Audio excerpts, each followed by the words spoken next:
이어서 특집 공감의 양식 1편 자립이 방송됩니다.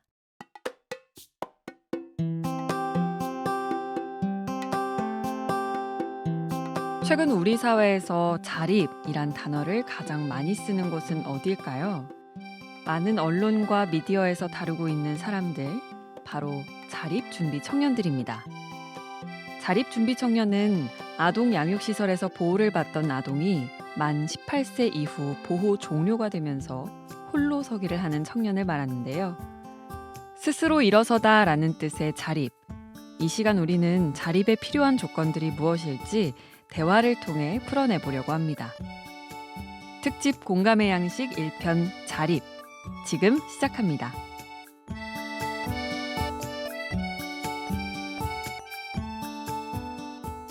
반갑습니다. 반갑습니다. 어서 오세요. 저희 네. 이렇게 방송으로 또 만나 뵈는 건 처음인 것 같아요. 그쵸? 네, 저도 방송 이렇게 나와서 예빈 아나운서 보는 거 처음인 것 같아요. 네, 저도 신부님 신부들의 수다 네. 예전에 방송하셨던 거 이렇게 네네. 화면으로만 봤거든요. 아, 그랬구나. 네. 그때 벌써 몇 년 전이죠? 한 7년 전인 것 같아요. 그게 7년 전이에요? 안 변하셨어요. 네, 관리했습니다. 네. 오, 좋습니다. 네, 감사합니다. 근데 이전에 그렇게 라디오 네. 방송 신부들의 수다 오랫동안 진행하셨잖아요. 네네네. 이번에 이 공감의 양식 방송 이렇게 제의를 받으셨을 때 어떠셨어요? 그 신부들의 수다라고 이제 부산 가톨릭 평화방송에서 하는 방송은 이게 라디오 방송이고, 그때 제가 했을 때는 그 유튜브 송출을 하지 않았었거든요. 네. 그래서 저희끼리 신부님들끼리 막 떠들었었는데, 오늘 이렇게 수많은 카메라와 조명 샤워를 받으면서 이렇게 말을 하려니까 되게 어색하고 좀 걱정이 됩니다. 또 신부들의 수다는 다른 신부님들이랑 이렇게 대화를 하는 게 있어서 맞아요. 하면 하 하는 이게 티키타카가 잘 되는데, 네. 오늘 제가 좀 도움이 될지 모르겠네요. 좀 어. 부담이 혹시나 안 되더라도 우리 아나운서가 잘 하시니까. 네. 그래도 이렇게 또 귀한 발걸음 해주셨는데 감사합니다. 예빈 씨도 네. 공감의 양식이라는 프로그램 혹시 들어보셨을 때 어떤 느낌이셨어요? 저도 처음에 네. 이 프로그램의 그 취지와 기획 음. 의도를 보고 진짜 따뜻한 느낌 어. 그리고 공감이라는 말은 사실 되게 쉽지 않은 것 같아요. 맞아요, 맞아요. 우리가 쉽게 생각하지만 어려운데 이걸 또 네. 양식, 먹는 네. 거랑 같이 연계해서 되게 해보고 싶다 이런 마음도 들고 그렇죠. 저는 이제 공감의 양식이라는 얘기를 듣다 보니 요즘 사회가 우리에게 공감을 많이 요청한다는 느낌이 들어요. 내 얘기를 좀 들어주세요라는 이야기를 많이 하시더라고요. 예전에는 상담이나 이런 것들이 나 상담받아라는 걸 많이 숨겼다면 네. 요즘은 상담받는 거를 그렇게 숨기지는 않더라고요. 그만큼 우리가 공감이라는 것이 정말 필요로 한 시대이고, 그래서 오늘 이 자리가 더 뜻깊을 것 같아요. 네, 제가 공감을 잘 할 수 있을지 모르겠네요. 공감하면은 또 네. 저희 MBTI가 요즘 화제잖아요. 그렇죠. 네. 신부님의 MBTI 좀 궁금한데요. 그게요. 제가 신부들의 수다라는 프로그램을 할 때 가지고 있던 별명이 혹시 알고 계신가요? 혹시 뭐였어요? 제가 7년 전이랑. 네. 7년 전에는 로봇이었고요. 네. 요즘은 챗GPT. 네. 네, 그래서 사실 저는 이게 T 성향이 좀 강해서 네. 그렇지만 그렇다고 사람을 뭐 공감하지 않고 이런 건 아니거든요. 그래서 그렇지만 오늘 또 최선을 다해보도록 하겠습니다. 이제 좋습니다. 표현 방식이 조금 어설플 수는 있지만 네. 많은 양해 부탁드리겠습니다. 이렇게 하는 거 맞나요? 좋아요, 신부님. 네네. 충분히 공감이 되지 않을까 싶고요. 네. 신부님의 그런 들어주시는 마음, 네네. 경청만으로도 엄청난 공감이 되지 않을까 생각합니다. 네. 오늘 만나볼 게스트분 어떤 분인지 좀 빨리 만나보고 아, 싶은데요. 그럼요. 네네네. 그래서 모셔볼까요? 네, 어서 오세요. 어서 오세요. 안녕하세요. 반갑습니다. 감사합니다. 세상에 네, 일로 앉으세요. 이쪽으로 앉으세요. 네. 안녕하세요. 너무 미인이세요. 이제 들어오시는데 햇살이 이렇게 들어오는 느낌으로. 감사합니다. 네, 너무 반갑습니다. 우선은 저부터 좀 소개를 드려보도록 네. 하겠습니다. 저는 부산 가톨릭 평화방송 아나운서 이예빈이라고 합니다. 네, 저는 그 부산의 몽실커피 대표 이진희라고 합니다. 네, 저는 부산 가톨릭 대학교에 있는 김수환 은수자 바오로 신부라고 합니다. 네, 반갑습니다. 안녕하세요. 몽실커피 대표 이진희 씨는 자립 준비 청년 출신으로 부산 금정구에서 카페를 운영하고 있습니다. 그런데 이곳 몽실커피는 여느 커피숍과는 다른 특별한 점이 있는데요. 그 이야기 지금부터 들어볼까요? 대표님 근데 이렇게 딱 네. 쟁반으로 가지고 들어와 주시는 순간 커피향이 이렇게 이렇게 났어요. 네. 커피향이 너무 좋은 것 같은데 이것도 그러면 공간도 직접 좀 손수 꾸미셨어요? 네, 저희가 거의 셀프 인테리어로 지금 와. 페인트도 다 저희가 직접 하면서 네. 네, 한 인테리어 기간만 한 달 좀 넘게 걸렸던 것 한 같아요. 달. 야, 되게 정성을 많이 들여서 네, 꾸미시지 맞아요. 않았나. 네. 딱 작년 이맘때쯤이었던 것 같은데 땀 흘리면서 열심히 아이들이랑 같이 인테리어 했어요. 와. 근데 아까 이곳이 그 자립 준비 청년들이 이제 모여서 만든 카페라고 들었거든요. 네, 네. 그러면 그 이야기에 대해서 조금 더 듣고 싶은데 이곳이 어떻게 생겨났는지 만들게 된 계기가 궁금합니다. 네, 저희가 뭐 처음부터 뭐 이렇게 사업을 하거나 카페를 하려고 한 건 아니었고요. 네. 맨 처음에 이제 그 퇴소한 청년들끼리 저희가 모여가지고 모임을 가지다가 이 모임이 좀 계속됐으면 좋겠다 하면서 저희가 그 퇴소한 청년들이랑 그리고 시설에 있는 고등학생들이랑 이제 1대1 결연해가지고 멘토링 프로그램을 한 1년 동안 했어요. 네. 그 1년 동안 프로그램을 하고 난 뒤에 그때 고3인 아이들이 꽤 있었거든요. 그러면 이제 이 아이들이 퇴소를 곧 하는 거예요. 그래서 그때 이 프로그램이 1년 동안 하면서 사실 저희한테도 너무 좋았거든요.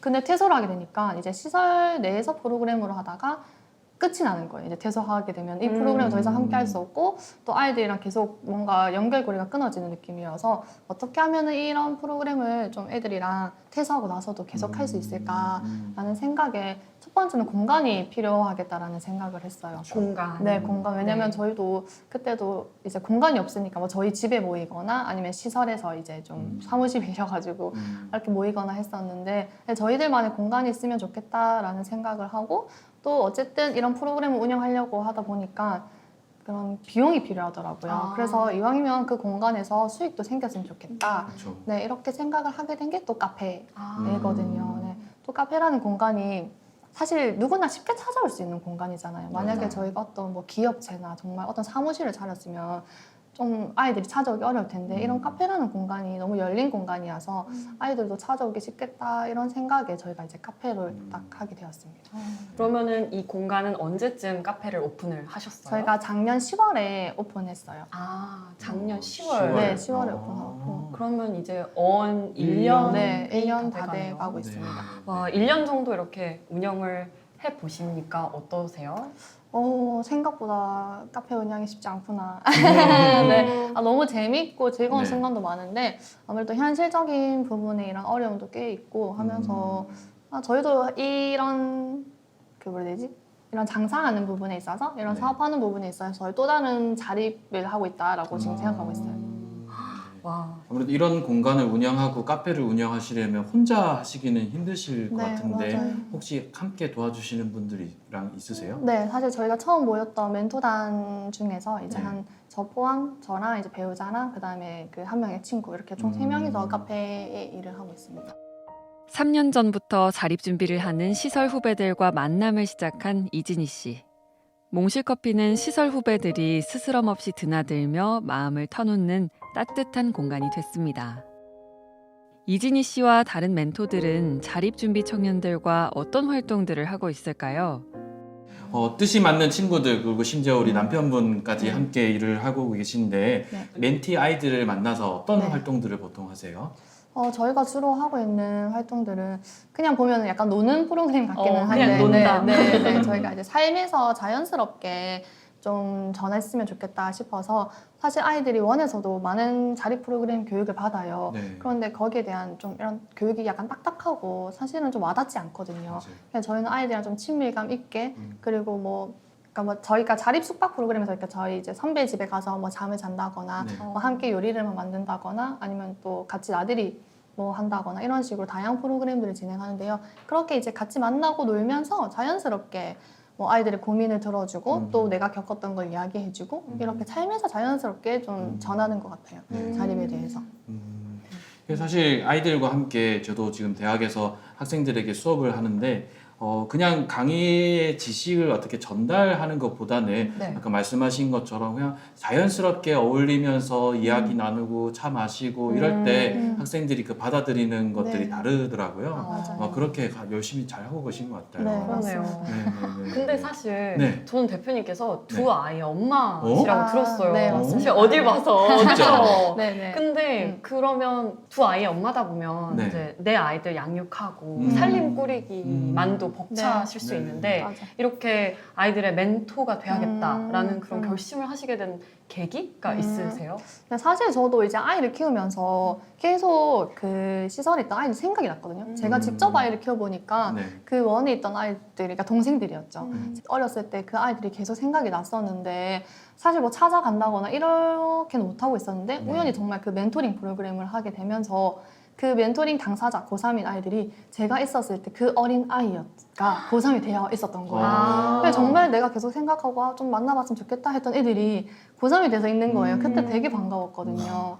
근데 그걸 보면서 이 아이들을 많이 챙겨야겠다는 생각을 했어요. 사실은 제가 가정에서 아이를 키우다 보니까 이 가정에서 자라는 아이들이랑 시설에서 자라는 아이들이랑 차이점이 너무 와닿는 거예요, 피부로. 아, 그래요? 네, 다른 게 어떤 걸 못 받고 어떤 걸 받는지가 너무 와닿다 보니까 그런 면에서 좀 더 많이 이 아이들에게 생각이 나고 신경이 쓰이게 된 것 같아요. 네. 비로소 엄마가 되면서 느끼게 된 시설 아이들의 정서적 부재. 지니 씨는 따뜻한 소통으로 그 부족함을 채워나가고 있습니다. 하지만 다수의 사람들은 이런 얘기를 합니다. 해가 갈수록 정부와 지자체에서 주는 다양한 지원금과 혜택, 기업에서 주는 기회 등 다양한 경제적 지원이 있는데 무엇이 문제냐고 말이죠. 지니 씨는 이런 사회적 분위기에도 불구하고 왜 개인적인 활동을 시작했을까요? 그래서 이제 그런 친구들 또 동생들을 만나면서 다시금 이렇게 멘토 멘티 활동들을 이어가고 계신데 요즘 국가나 지자체에서도 자립 네. 준비 청년들을 위한 어떤 제도들이랄지 지원금이랄지 이런 게 많다고 들었거든요. 네. 그래서 뭐 부산시도 그렇고 정부에서도 많은 지원 활동이 있는데 또 그래도 개인적으로 이렇게 다른 이런 멘토 멘티 활동들을 하게 된 이유가 있으실까요? 네, 사실 뭐 요즘은 진짜 많이 좋아져가지고 뭐 자립 정착금 뭐 1,000만 원, 그다음 뭐 자립 수당 40만 원 뭐 이렇게 나오기는 하는데 사실 저희가 직접 아이들을 만나고 겪어보면은 그 귀한 돈들이 제대로 쓰이지 못하는 경우가 너무 많더라고요. 네, 이런 것들은 그냥 일반적인 교육으로서 되는 게 아니고 네. 정말 우리가 삶에서 겪어왔던 것들이 네. 이런 돈이 어떻게 쓰여야 하고 이런 아이들이 이제 어쨌든 경험들도 의미 없으니까 사실은 그렇죠. 그런 큰 돈을 받아본 경험이 없고 제대로 돈을 사용해본 경험이 없는데 그런 사례들 이제 형들이나 누나들 혹은 그걸 보면서 좀 가르쳐 줘야겠다. 왜냐면은 그냥 교육으로는 이게 어려운 부분이 있고 아이들마다 다 다르잖아요. 그렇죠. 그게 다 다르기 때문에 이 좋은 것을 좀 더 잘 활용할 수 있게끔 하는 게 저희의 좀 역할이지 않을까. 그 시설을 나오게 되는 게 보통 언제쯤 나오게 되나요? 네, 보통은 이제 고3 졸업할 때쯤 나오기는 하는데요. 네.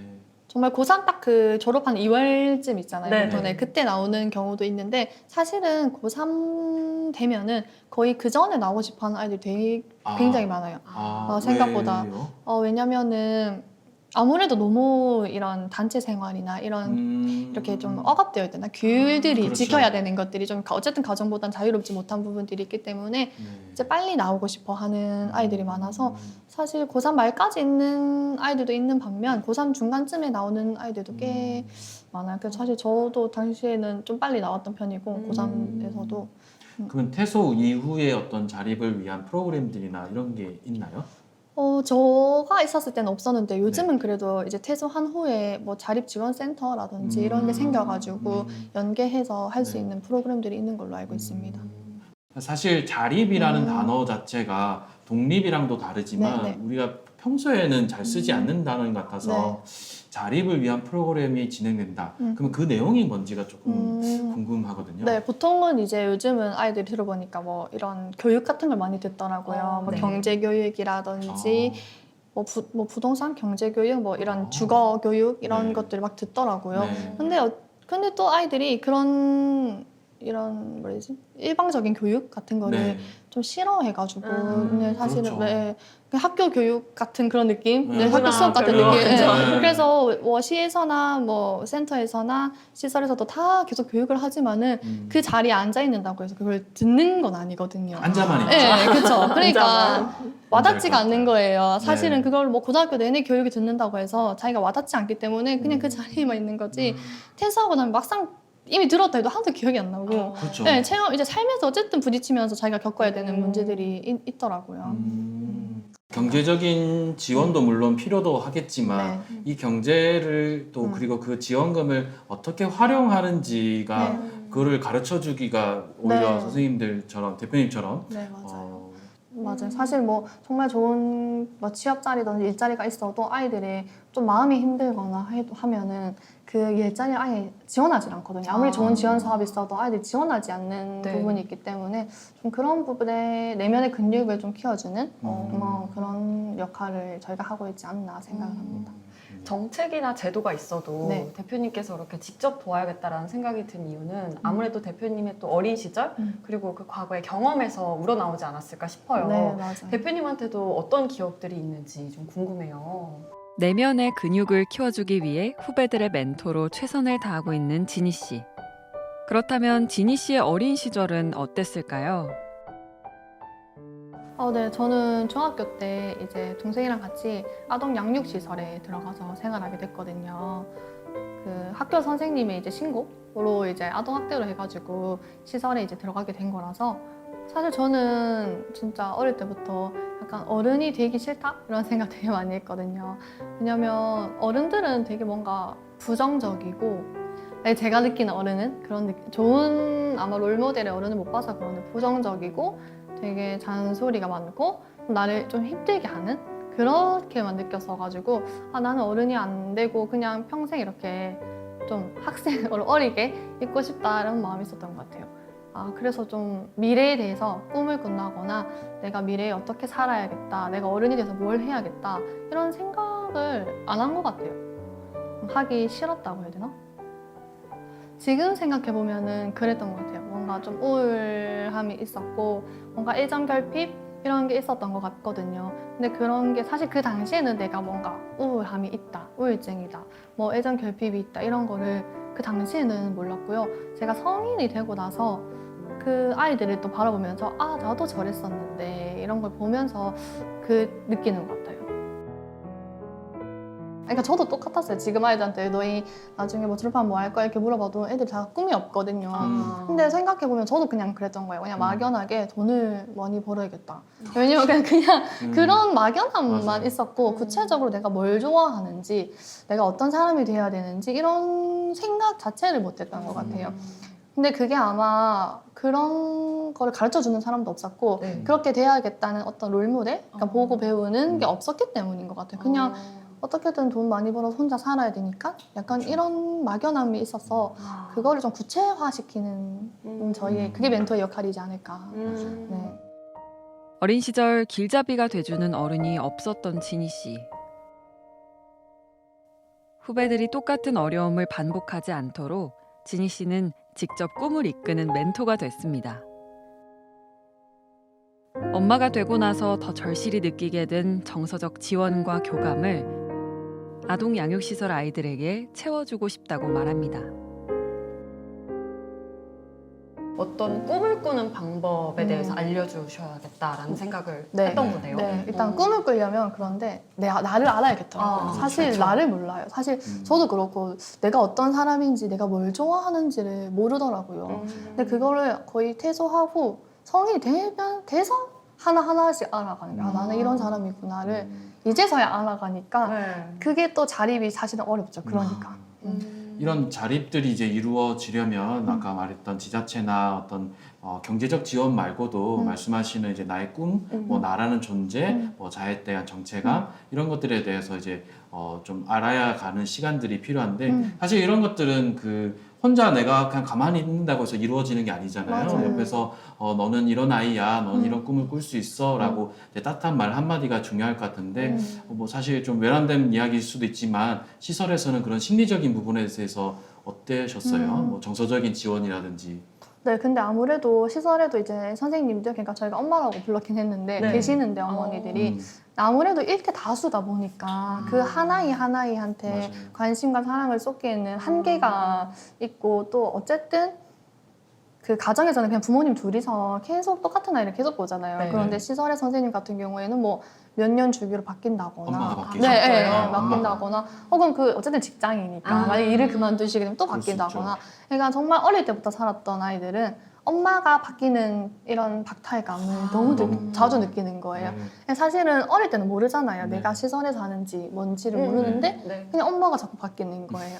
그러니까 그때서 조금 커서야 자기가 시설에 산다는 걸 나중에서야 깨닫는 경우도 있고 네. 그런 것처럼 주 양육자가 계속 바뀌다 보니까 이런 실제로 제가 이제 엄마가 돼보고 아이를 키워보니까 네. 다르다는 게 확실히 느껴지더라고요. 음. 그 당시에는 그래도 그분들이 보호자고 선생님이고 그런 게 있었는데 진짜 엄마는 완전 아니죠. 그 차이가 아니죠. 엄청 크더라고요. 맞아요. 다른 네. 것 같아요. 네, 그게 좀 달랐던 그 것 선생님들도 사실 당신들이 엄마는 아니지만 같아요. 엄마의 마음으로 분명히 네, 하셨을 맞아요. 테지만 맞아요. 진짜 엄마랑은 좀 다른 운이 있을 것 네, 같아요. 달라요. 네.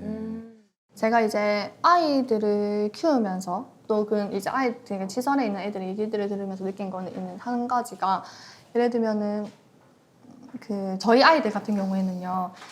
저번에 이제 시설에 있는 친구들이 저희 집 놀러 왔었는데 네. 제가 아이한테 너 만약에 돈가스 먹고 싶어? 카레 먹고 싶어? 뭐 먹고 싶어? 이렇게 물어봤거든요. 제 아이한테. 근데 걔가 그걸 보더니 원래 가정집에서는 이렇게 하는 거지? 하고 묻는 거예요. 물어본다는 네, 자체가. 그러니까 한 번도 그런 거를 경험해 본 적이 주어진 음식을 먹었지 내가 선택을 한 건 네, 아니었네요. 그러니까 식사에 있어서 사실 어릴 때부터 우리는 내가 아이가 무슨 반찬을 좋아하는지 엄마들은 알잖아요. 그렇죠. 그리고 뭐 같이 뭐 마트를 간다거나 시장을 간다거나 함께 있으니까 음. 내가 좋아하는 거를 아이가 어릴 때부터 자연스럽게 선택하고 또 먹어보고 엄마 나 이거 해주면 그게 또 결과로 이어져서 그렇죠. 밥상으로 요리가 나오고 이런 음. 경험들이 아주 어릴 때부터 차곡차곡 쌓이는데 사실 시설은 그냥 학교 급식처럼 매일 주어진 음식이 나오니까 맞아요. 뭐 내가 그 중에서 뭘 좋아하는지는 알겠지만은 그런 선택과 결과로 이어지는 경험이 너무 어릴 때부터 다르구나.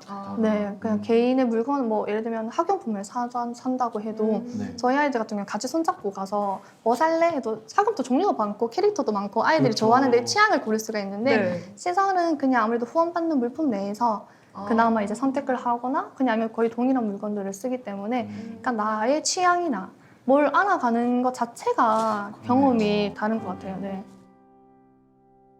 내가 좋아하는 건 무엇인지 스스로 선택하고 선택의 결과를 얻고 책임을 지고 이 자연스러운 과정을 잘 경험하지 못하고 성장하는 시설 아이들. 보통 가정에서 성장하는 사람들과는 분명 큰 간격이 존재합니다. 듣고 보니까 저도 제 어린 시절을 이렇게 떠올려 볼 때 네. 신부님은 혹시 어떠셨어요? 좋아하는 음식 뭐 이런 거 있으세요 혹시? 저는 사실 저희 어머니가 가끔 이제 해주시는 음식 중에 떡국이 있는데 저희 경상도 모르겠습니다. 그 경상도 음식인지 저희 어머니 음식인지 모르겠는데 그 떡국에 고명으로 두부 부침을 잘라서 넣어주셨거든요. 근데 그게 어디 가서도 먹을 수 없는 거라서 가끔 이제 뭐 명절이나 뭐 출출할 때 어머니한테 부탁드리면 네 그런 음식을 먹을 수 있죠. 네. 근데 그거를 이제 먹고 싶을 때 사실 저희는 그냥 먹을 수 있었고 그렇죠. 네, 그쵸. 네. 맞아요. 저도 뭐 간식 이런 거를 당연하게 그냥 제가 선택해서 이게 먹고 싶다 하면은 해주셨던 것 같거든요. 네, 맞아요. 그리고 대표님 말씀처럼 어떤 문방구에서 학용품 하나를 고를 네. 때도 고를 수 있었던 것 같은데 그런 부분들에서 내가 다르구나를 서서히 자라면서 느꼈겠네요. 맞아요. 네. 이게 사실 저희 아이들도 음식 같은 경우도 너 뭐 좋아해 하면은 뭐 먹고 싶어 하면은 애들이 얘기를 잘 못해요. 아, 그냥 진짜요? 아무거나. 그냥 결정장애라고 하죠 요즘은. 그러니까 이게 너무 많은 거예요. 음. 왜냐면 자기가 늘 선택한 경험들이 너무 적다 보니까 애들이 항상 그렇다. 뭐 먹으려면은 다들 말을 안 해. 아무거나라고만 해요. 그리고 뭐 딱히 이렇게 딱 말씀해 주시면 네. 딱 추억의 음식들이 있잖아요. 네. 근데 저희 애들은 그런 게 거의 없죠. 그럴 수 있겠네요. 그 아이들 입장에서는 그 나이에 사실 좀 힘들다라는 생각도 할 것 같은데 혹시 힘들다는 생각은 안 해보셨어요? 그러니까 저는 사실 이제 와서야 내가 조금 힘들었겠구나. 어렸을 때 지금에 커서야 내가 돌아보면은 그때 과거에 내가 좀 마음이 좀 아팠구나 이런 게 이제서야 그럴 것 그때 느껴지는데 그 당시에는 그게 당연한 거니까. 맞아요. 그 당시에는 네. 다 그렇고 그냥 혼자서 하고 모든 게 다 당연했던 것 같아요. 네. 뭐 지금이야 엄마 아빠가 있으면 뭐 있는 아이들은 좀 어려움이 있을 때 자연스럽게 엄마가 도와줄까? 뭐가 문제가 네. 있니? 이렇게 아이의 상태만 봐도 알잖아요. 네. 너 어디 아프니? 이렇게 뭐 아는데 그렇게 세밀하게 캐치해 줄 수 있는 분이 없으니까 내 감정이 어떤 상태인지도 사실 스스로조차도 좀 잘 몰랐던 것 같아요. 본인조차도 내가 어떤 상태인지를 모르고 그냥 성인이 되는 거죠. 그러니까 감정의 이름을 제대로 내 기분이 어떤지를 정확하게 판단을 못 하는 것 같아요. 어쩌면 내가 힘들었다는 것도 그때는 잘 네, 모르고. 몰랐던 것 내가 어떤 사람인지 자아를 알고 만들어가는 데에는 타인의 관심과 사랑이 필요하죠. 보통은 가정에서 부모가 그런 역할을 하게 되는데요. 다수의 아이들이 생활하는 시설에선 개개인을 돌보는 것이 어려운 현실입니다. 그리고 그런 심리적 결여는 사회로 나아가는데 큰 어려움으로 다가옵니다.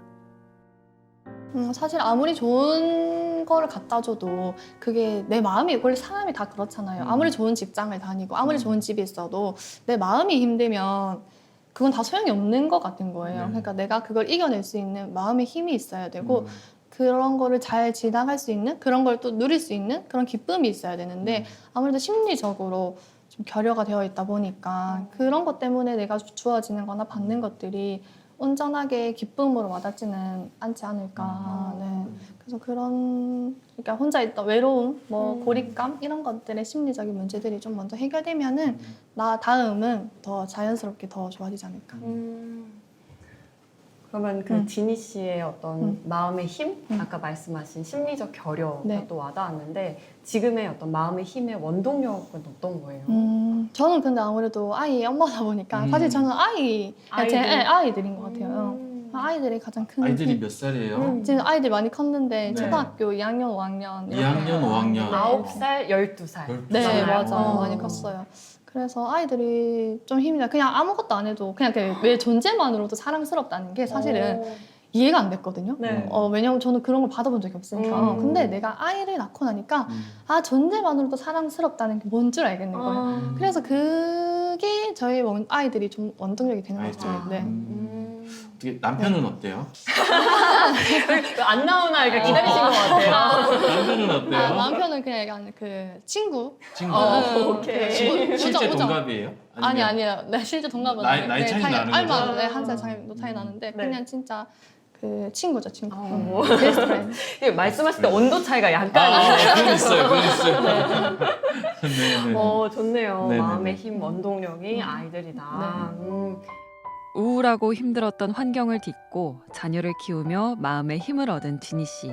이제는 그 경험을 바탕으로 자립준비 청년들에게 따뜻한 소통과 공감의 힘을 길러주려 합니다. 방송 시작부터 끊임없이 나누는 자립에 필요한 조건. 다른 사람들의 얘기를 좀 더 들어보겠습니다. 그러면 한번 저희 얘기도 좀 해볼까 봐요. 네. 신부님께서는 또 사제의 길을 네. 걸어오셨잖아요. 네, 네. 걸어오시면서 조금은 또 일반인들하고는 또 다른 자립의 과정을 겪어오셨을 것 같은데 네, 네. 어떠셨어요, 신부님? 일단 그 잘 모르시는 분들도 계실 것 같아서 저희는 이제 신부가 되려면 신학대학을 입학을 해야 됩니다. 그리고 네. 학부 4년, 대학원 3년, 그리고 군대 2년, 휴학 1년, 총 10년의 세월을 이제 거쳐야 되는데 그냥 쉽게 얘기해서 20살에 들어가서 30살에 나와요. 네. 근데 그 학교에 있는 동안에는 저희도 이제 기숙사 생활을 합니다. 그 집에 뭐 방학 때만 갈 수 있어요. 그래서 사실 우리 지은 씨 앞에서 제가 시설 얘기를 하면 안 되지만 우리도 사실 시설 같은 곳이에요. 그 밥은 먹고 싶은 걸 먹는 게 아니라 네. 주어진 걸 다 먹어야 돼요. 왜냐하면 우리는 그 가리면 안 돼요. 그래서 예를 들어서 신부님이 신자들을 만났는데 나 이거 싫어해, 이거 싫어해, 뭐 이러면은 신부로서 빵점이라고 네, 네. 우리는 무조건 다 먹여요. 아. 젓가락질부터 하나씩 다 가르치거든요. 그래서 그런 시간들을 보냈고 특히 제가 1학년 입학했을 때는 그 저희 부산교구랑 마산교구 합쳐서 그 30명 정도가 입학을 했었거든요. 네. 이 30명이 지금 여기 계시는 이 공간에 침대 30개를 넣고 같이 썼어요. 진짜요? 네네네. 침대 30개. 네네네. 그래서 저쪽에서는 코를 고고 저쪽에서는 이를 갈고 저쪽에서는 몽유병처럼 왔다 갔다 하고 네, 그런 이제 공동 생활을 저희도 했었었거든요. 네. 근데 그러다가 이제 차츰차츰 학년이 올라가면 이제 4학년쯤 되면 이제 독방을 그때부터 줍니다. 오. 네, 그때 이제 독방을 주는 이유가 너가 고학년이 됐으니까 이 정도 대우를 받아도 돼가 아니라 저희는 이제 앞으로 평생 혼자 독신을 살아가야 되다 보니 지금부터 고독을 연습하는 거예요. 그래서 어쩌면 이게 자립일 수도 있고 고독에 대한 연습일 수도 있고 독신 생활에 대한 연습일 수도 있지만 좀 맥락은 비슷한 것 같아요. 그래서 저도 그런 시간들을 거쳐서 지금 이제 지내고 있거든요. 그래서 뭐 사실 진 씨 말씀하실 때 몇몇까지는 네. 나도 그랬는데 밥을 물어부터 볼 수 있구나. 네, 저는 그런 네. 생각이 좀 들었어요. 네네. 우리 예빈 씨는 어떠셨어요?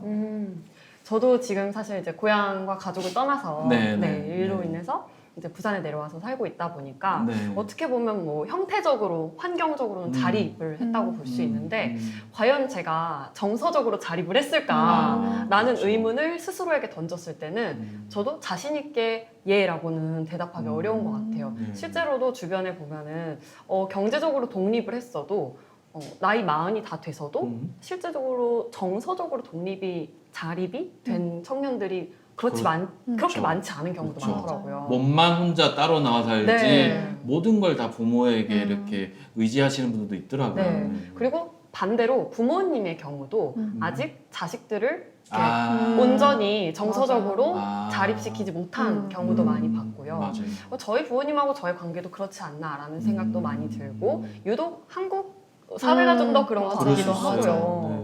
네, 그리고 근데 의외로 또 부모님하고 같이 사는데도 아니면 혹은 경제적으로 도움을 받으면서 자취를 하고 있음에도 너무나 건강하고 온전하게 정서적으로 자립을 잘 하고 있는 청년들도 많은 것 같고요. 네. 그래서 정말로 말씀하신 것처럼 정서적 자립이라는 게 진짜 중요한 것 같아요. 맞아요. 네. 맞아요.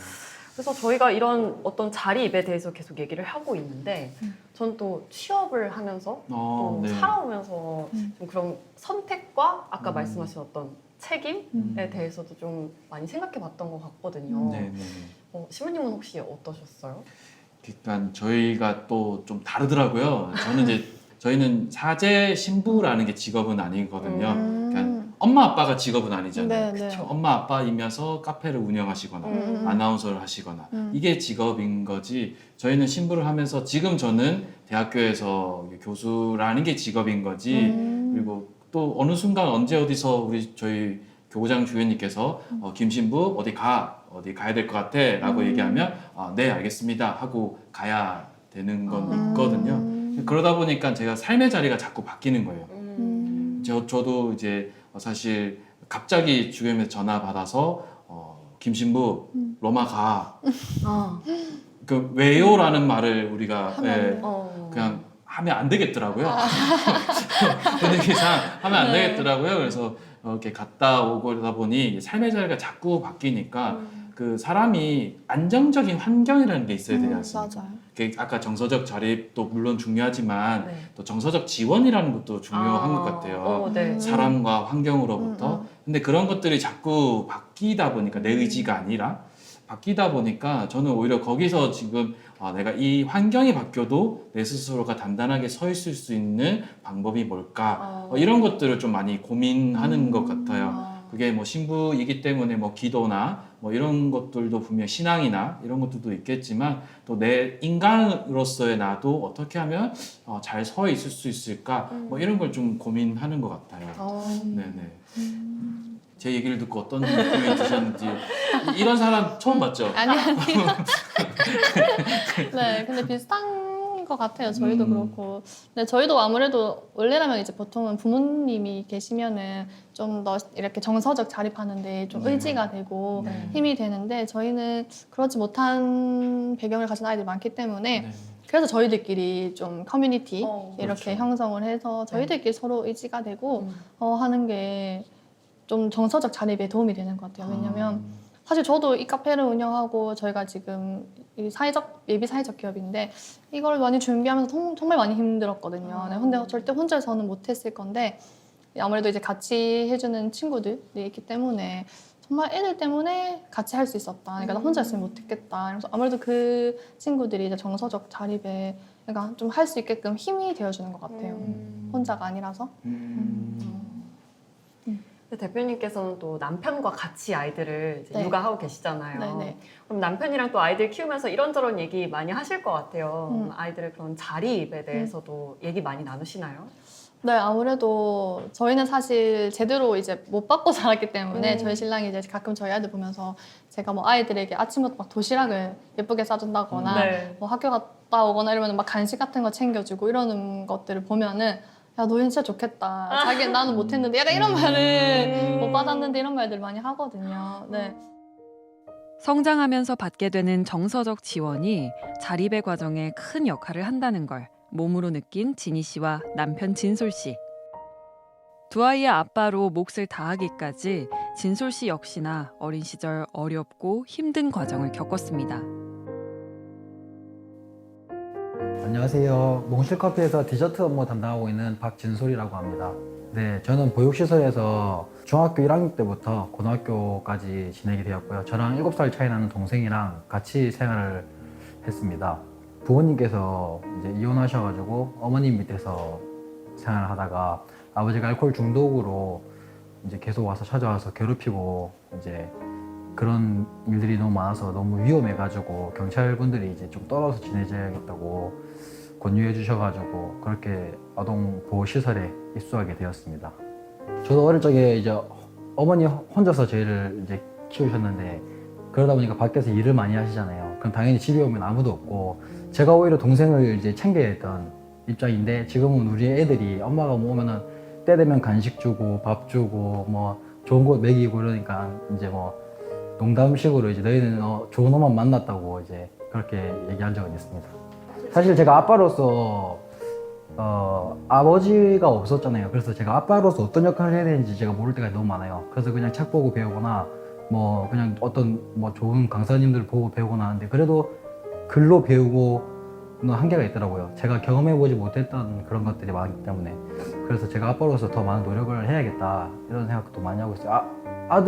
애들도 뭐 그렇게 생각하면 좋겠지만은 애들도 뭐 좋은 아빠로서 많이 부족하죠. 제가 아직 그래도 이제 그것만은 늘 기억하고 살아야지. 우리 같이 이렇게 애들을 키우지 말자. 이제 우리는 온전한 가정을 잘 이루어가지고 꾸려가지고 잘 살자 이런 것만 다짐하고 있습니다. 얘들아 엄마 아빠하고 오래 행복하게 살자. 아버지에 대한 아픈 상처, 책으로 배워야 했던 아버지로서의 역할. 하지만 누구보다 아픔을 알기에 2배의 노력과 관심을 쏟는 진솔 씨. 한 인간을 만들어가는데 관심과 사랑은 참 중요한 일인 것 같습니다. 네, 어릴 때부터 이렇게 사소하게 받았던 이렇게 사랑을 받는다 해야 되나? 네, 이런 것들이 경험들이 쌓여야지 정말 한 성인으로서 내면이 좀 심리적으로 안정이 되고 단단해지는 것 같은데 아무래도 저희들은 그런 게 부족해서 좀 더 어렵지 않을까 자립이라는 것 자체가. 왜냐면 실패했을 때나 내가 좀 힘들 때 다시 일어서는 힘이 조금은 부족하지 않을까라는 생각을 하게 되더라고요. 정서적 자립에 대해서 네. 얘기할 때 네. 그게 있기 전에 정서적 지원도 중요한 것 같다라고 네. 신부님이 네. 말씀하신 그 네. 맥락에서 지금 네. 대표님 말이 너무 와닿는 것 네. 같아요. 맞아요. 그래서 어렸을 때부터 사실 부모로부터 무조건적인 사랑을 경험해봐야 아까 말씀하셨던 실패해도 아 괜찮구나 나 돌아갈 수 있어라고 이렇게 사람이 이제 성장을 해야 되는데 네. 사실 그게 조금 부족하면 아무래도 위축되는 마음이 네. 있을 것 같아요. 맞아요. 그래서 지금 우리 대표님이 하고 계시는 이런 멘토 멘티 활동들이 어쩌면 내가 이 삶을 먼저 살아왔던 언니 오빠로서 이렇게 우리 동생들이 이런 것에 대해서 너희는 겨려받지 말고 우리가 그래도 부족하지만 사랑해 줄게 이런 마음이실 것 같아요. 네, 맞아요. 네. 사실 저도 예전에는 막 결벽이나 강박 이런 게 있었거든요. 근데 진짜요? 그게 왜 있는지는 뭐 아무래도 어릴 적에 이런 게 때문에 생겼는데 그런 것들이 이제 저도 아이를 키우면서 많이 고쳐졌어요. 어떤 결벽이나 강박 뭔가 다 잘해야 되고 뭔가 실패하면 안 되고 실수하면 안 될 것 같은 그런 부담감이나 무조건 잘해야 되겠다는 게 있는데 아이들을 키우면서 하나하나씩 놓게 되더라고요. 아, 그래도 괜찮구나. 실패해도 큰일 안 나는구나. 그런 것들이 괜찮아가 되더라고요. 맞아요. 내 아이한테. 그런 걸 보면서 아, 지금 이제 우리 친구들한테도 괜찮아. 그래도 괜찮아. 실패해도 괜찮고 실수해도 괜찮아라고 좀 얘기해주고 싶은 거예요. 아. 사실 그러니까 작년 같은 경우에는 어떤 아이들이 이제 고민 상담을 가끔씩 전화가 오거나 뭐 어떤 애는 울면서 전화 오는 경우도 있고 막 하거든요. 그럴 때 얘기 들어보면은 지금의 제가 보기엔 별일 아닌데 나도 그때는 그게 큰일처럼 느껴졌으니까 그런 일로 막 고민을 나누고 얘기할 때 그 마음을 이해할 수 있겠는 거예요. 저도 그랬으니까. 그래서 이제 좀 나도 그랬었다 하고 근데 괜찮더라. 너무 네가 그렇게만 생각하지 마라. 다른 방향으로 생각해 볼 수도 있다. 이런 식으로 좀 위로해주고 이야기해주는. 그러면은 또 걔가 나중에는 언니 고마워요. 뭐 이렇게 얘기할 때도 있고 그런 것 같아요. 저도 그랬거든. 실수하면 안 될 것 같고 무조건 잘해야 될 것만 같았는데 그래도 그러지 않아도 괜찮다라는 거를 좀 많이 이야기해주고 싶어요. 두 분 말씀을 들으면서 네. 저 같은 경우는 지금 이제 아나운서라는 꿈을 택하기까지 굉장히 진로 선택을 돌고 돌아서 많이 바꿨었어요. 근데 그 선택을 하고 또 다시 제가 선택한 거에 대한 책임을 지기까지 그것도 어떻게 보면 자립의 과정이었거든요. 네. 근데 돌이켜보면 진짜 신부님과 대표님 말씀처럼 정서적인 지원, 그러니까 부모님이 괜찮아, 이번에 실패해도 또 다시 하면 되고 실수할 수 있어. 이번에 괜찮아, 이 선택 틀렸을 수 있어. 다음에 다시 너가 선택하고 집중하면 돼. 대신 거기에 책임질 줄 알면 돼. 라고 가르쳐 주시지 않았다면 지금 이 길을 이렇게 올 수 있었을까라는 생각을 하거든요. 근데 그런 맥락에서 대표님의 지금 역할이 아마 정말 중요하지 않을까? 맞아요. 네, 그런 맞아요. 생각이 진짜 드네요. 그래서 대표님께서 이제 우리 후배들, 뭐 네. 친구들이랄까요, 우리 멘토들에게 어떤 이제 정서적인 지원을 해주실 텐데 아이들과 어떻게 자주 만나시는 어떻게 만남을 하고 계신가요? 저희가 일단 정기적으로 만나는 거는 주로 한 달에 한 번? 네, 이렇게 만나고 있고요. 네. 그 외에도 이제 뭐 아이들이 그냥 카페에 찾아온다거나 이런 식으로도 자주 만나기도 하고. 진희 씨와 남편 그리고 다른 멘토들이 쏟은 관심과 사랑은 시설 아이들의 마음을 여는데 충분했습니다. 이제는 친구처럼 가족처럼 스스럼 없이 찾아오는 사이가 됐죠. 네, 저희가 지금 사실은 시설에 있는 초등학생, 중학생들이랑 같이 나들이 봉사활동도 많이 하거든요. 그래서 아무래도 이제 그 동생들이 저희가 이제 시설에 살았던 형들, 누나들인 걸 아니까 진짜 좀 더 친근하게 다가오고 뭐 좀 편하게 애들이 저희를 대해주는 것 같아요. 다른 어떤 봉사자들보다는 저희가 이제 좀 더 아이들한테 혼낼 건 혼내고 아닌 건 아니다 이렇게 진짜 누나 형들처럼 이렇게 딱 하면서 놀아주고 하니까 애들이 되게 좋아하는 것 같아요. 그래서 가끔 진짜 중학생인데도 막 카페 찾아오고 이러거든요. 맛있는 거 달라고. 그럼 저희 또 막 맛있는 거 주고 그렇게 하고 있어요. 초등학생부터 고등학생까지 같이 놀고 얘기 나누며 형성되는 정서적 교감, 자립준비 청년으로 사회에 나아가기까지 큰 힘이 되길 바라봅니다. 여기서 3년간의 멘토 프로그램을 하고 있는 친구들의 얘기도 들어볼까요? 원에서 딱 OT 할 때 처음 봤죠. 그때 진짜 좀 오랜만에 형들 누나들 본 거라 좀 약간 어색했던 것 같아요. 일단 배울 점이 있다고 생각했고 그래서 이 프로그램 통해서 약간 솔직하게 놀러도 다니고 약간 이러면서 추억도 쌓고 하면서 약간 나중에 나가서는 어떻게 해야 될지 실행으로 보여주는 걸 보니까 어떻게 이렇게 해야겠다 약간 이런 생각이 들어서 좋았던 것 같아요. 이걸 통해서 약간 대학교를 가서 뭐라도 배워야겠다 약간 이런 걸 좀 느꼈던 것 같아요. 그럼 마케팅 쪽 생각하고 있어요.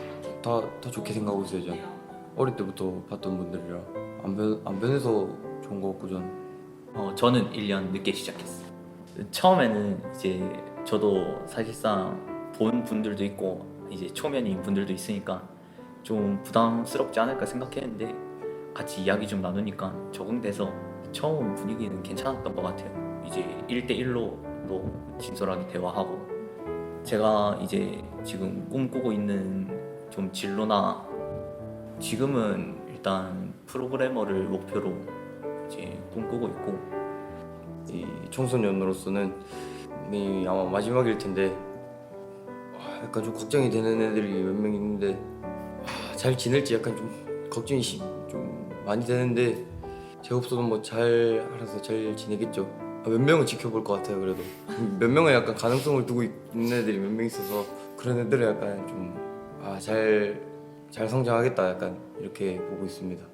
지금 이제 다들 추구하시는 방향들이 있으니까 그 방향 그대로 쭉 잘 나아가셨으면 좋겠고 앞으로도 잘 부탁드린다는 말을 하고 싶어요.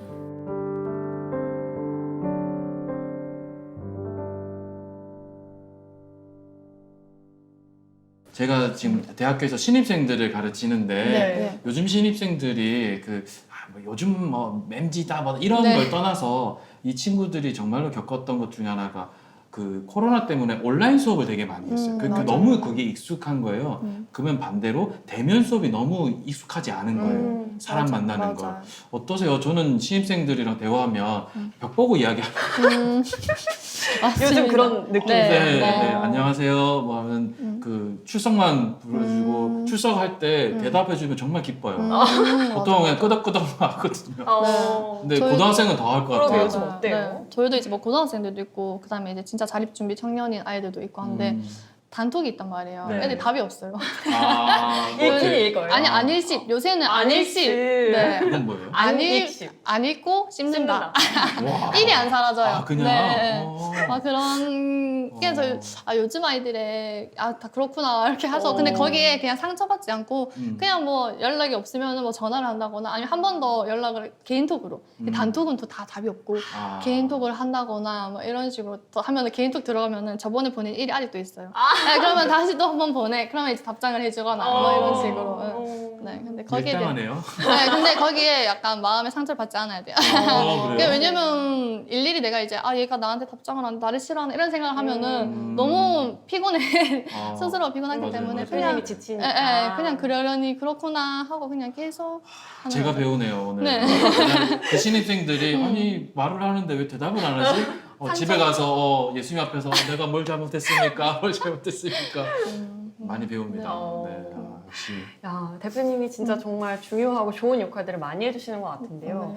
그럼 대표님 이런 우리 자립을 준비하는 자립 준비 청년들 위해서 정말 꼭 필요한 거 우리 아이들의 보다 나은 미래를 위해서 정말 꼭 필요하다 하는 게 있다면 뭐가 있을까요? 저는 아무래도 많은 경험이지 않을까. 경험. 네, 경험이에요. 네. 어떤 경험이든 해봐야지 아는 것 같아요. 맞아요. 그러니까 사실 저희도 뭐 카페를 진짜 이거 차리는 것도 저희 경험이잖아요. 네. 그냥 이야기만 듣던 거랑 우리가 실제로 해보는 건 너무 다르기 때문에 사실 시설에 있으면 경험하는데 한계가 있거든요. 어쨌든 단체 생활이고 하다 보니까. 그래서 시설에서 나왔을 때 좀 더 많은 경험과 다양한 경험을 하면서 본인을 알아가야 되는 것 같아요. 그래야지 내가 뭘 좋아하고 뭘 잘하고 맞아요. 또 뭘 싫어하고 어떤 사람인지를 경험을 통해서 하나하나 알아가기 때문에 저는 어떠한 경험이든지 일단 해보라고 하고 싶어요. 저는 이 말씀에 되게 공감하는 게 사실 사람들이 개별적으로 그 개성이라는 게 있잖아요. 네. 내가 좋아하는 거, 내가 싫어하는 거, 내가 싫어하는 걸 남이 좋아할 수도 있고 맞아요. 이런 건데 요즘 저도 이제 대학생 아까 우리 신입생 얘기들을 했지만 이런 신입생들이 가지고 있는 어떤 이런 모양새들을 보고 그거를 그냥 말 그대로 MG라고 묶어버리는 게 저는 너무 별로 맞아요. 좋지 않더라고요. 성급한 일반화를 우리 사회 전체가 하고 있다라는 생각이 들더라고요. 그래서 우리 대표님 말씀하신 것처럼 내가 이런 경험도 해보고 저런 경험도 해보고 그런 것들이 꼭 자립을 준비하는 우리 청년들뿐만 아니라 일반 다른 청년들도 정말 많은 경험을 해보면서 우리 사회가 좀 실패하고 실수했을 때 괜찮아라고 이야기 들어주고 해줄 수 있는 거면 참 좋지 않을까. 네, 저는 그렇게 생각합니다. 네.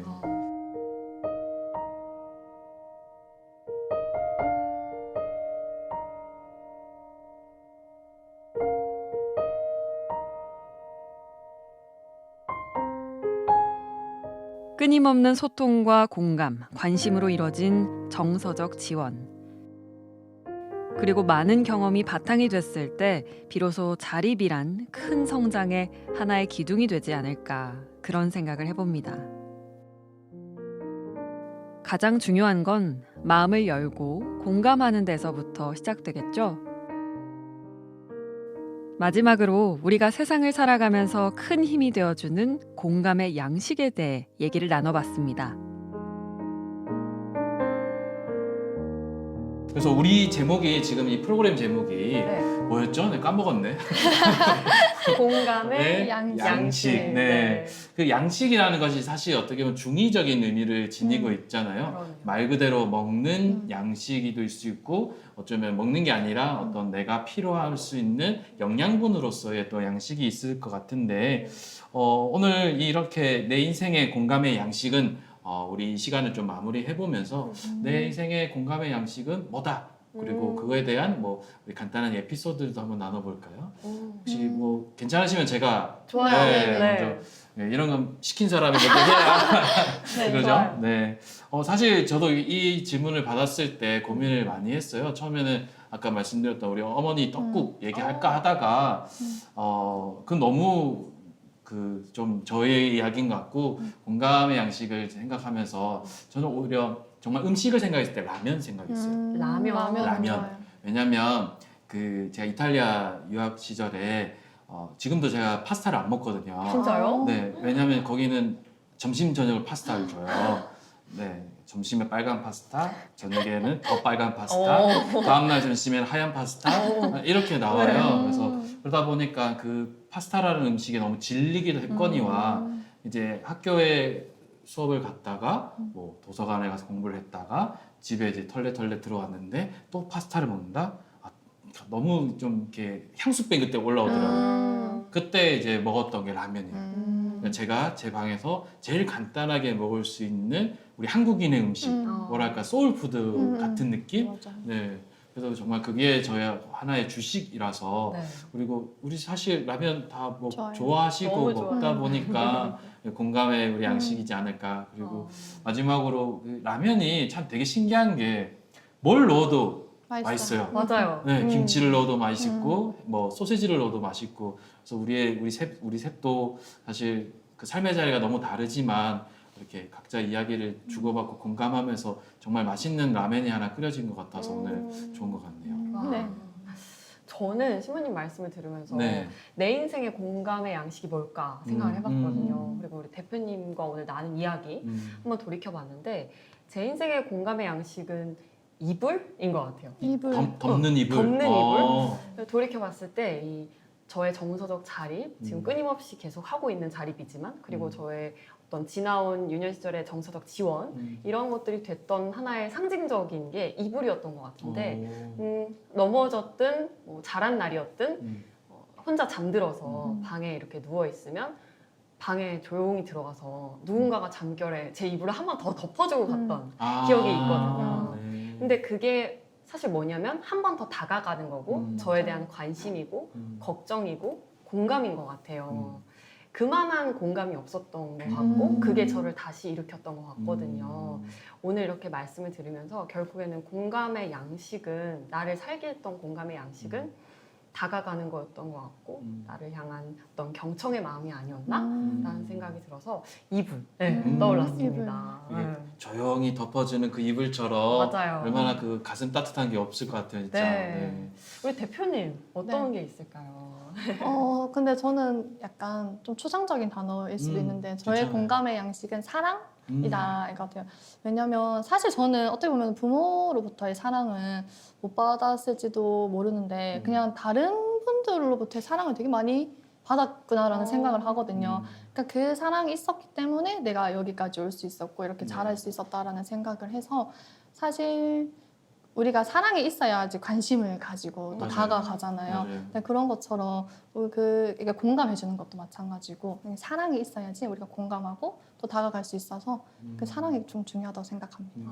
오늘 이렇게 저희가 또 타인과의 따뜻한 이런 유대감 네. 그리고 다른 사람에 대한 또 나에 대한 또 나와 다른 사람에 대한 그런 공감의 양식에 대해서 이야기를 나누면서 저는 개인적으로 너무 유쾌하고 네. 또 즐겁고 따뜻했는데요. 네. 각자 또 어떠셨는지 간단하게 소감 한번 나눠주세요. 저는 아까 이제 우리 시작할 때 제가 극T 성향이라 네. 공감이 과연 가능할까 네. 양해를 달라고 했는데 제가 잘 했는지 모르겠고요. 그리고 또 한편으로는 우리 대표님 진희 씨가 이제 했던 이야기들이 아 맞아 나도 그 신학교에 살면서 그래 우리도 메뉴를 선택해 본 적이 없었지 이런 작은 거 하나하나가 너무 공감이 되고 이해가 돼서 오늘 이 자리가 정말 나도 외롭지 않았다 오늘 나의 삶이 그렇게 나도 외롭지 않았다라는 걸 느낄 수 있게 해주셔서 정말 좋은 시간이었습니다. 네, 감사합니다. 감사합니다. 네. 우리 진희 대표님은 오늘 어떠셨어요? 네. 저도 사실은 많은 분들이 어떻게 보면 공감하지 못할 내용일 수도 있는데 이렇게 다들 좀 이해해 주시고 공감해 주셔가지고 네, 너무 감사하고 네, 그래서 저희도 좋은 유익한 시간이었던 것 같습니다. 네. 저는 오늘 신부님의 MBTI를 다시 해봐야 되지 않나. 검사 다시 네. 해보셔야 일 네. 수도 있다. 촬영이 돌아가고 있어서 네, 그거는 제가 조절합니다. 네. 네, 그래서 의외의 네. F의 모습을 봤다. 네. 라는 또 결론이 새로 나온 것 같고, 네, 그리고 무엇보다 사실 진희 대표님을 통해서 제가 이제 몰랐던 세상에 대한 새로운 공감을 또 얻을 수 있어서 너무 귀한 시간이었던 것 같습니다. 네. 네, 오늘 이렇게 따뜻한 시간 그리고 따뜻한 이야기 나눠주신 두 분께 너무 감사드리고요. 저희 다음 이야기도 또 이어지니까 네. 계속해서 또 많은 관심 부탁드리겠습니다. 네. 네, 여러분 너무 감사합니다. 네, 진희 대표님 감사합니다. 네, 감사합니다. 감사합니다. 감사합니다. 네, 감사합니다.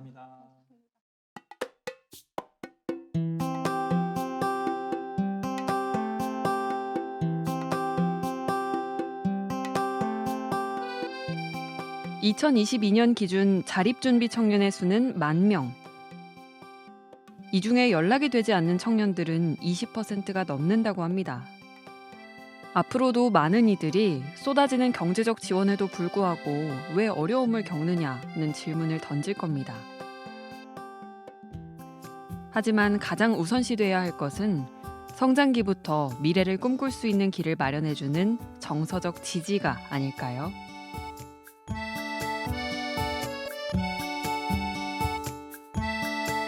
기획 김은경, 연출 최수련, 구성 김윤미, 자료조사 재서연, 음향 떨기나무, 영상 촬영 장석근, 남재현, 김현지, 오성훈, 편집 김선영, 오성훈, 타이틀 김윤기, 음악 성혜랑, 소품 최상미, 제작 부산가톨릭 평화방송. 이 프로그램은 부산광역시 지역방송 발전 지원 사업으로 제작됐습니다. 청취해주신 모든 분들 감사합니다.